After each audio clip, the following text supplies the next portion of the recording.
Apan labaw ka pang gihigugma sa Dios. Gugma niya mao'y tubag sa imong problema. Kung iyang giyati man mga tanong ug kalanggaman, labaw ka pa iyang gibantayan.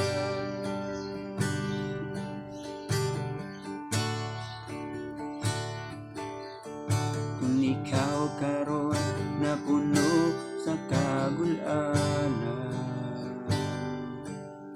mga problema nga imong nahiaguman,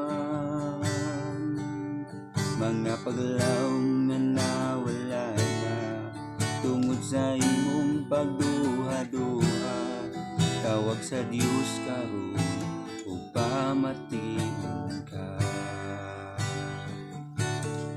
Sugdi paglantawang tibuok nga kabuhatan,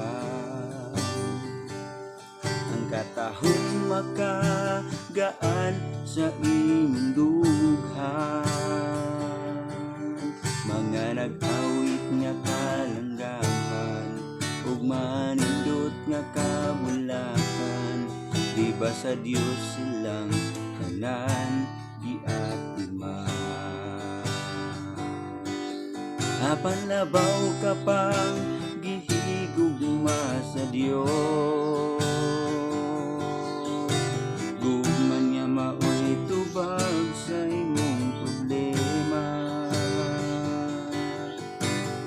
Kung iyang giati man mga tanong ug kalanggaman, labaw ka pa iyang gibantayan.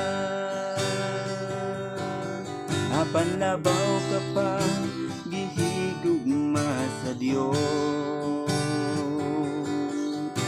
Gugma niya mao'y tubag sa imong problema.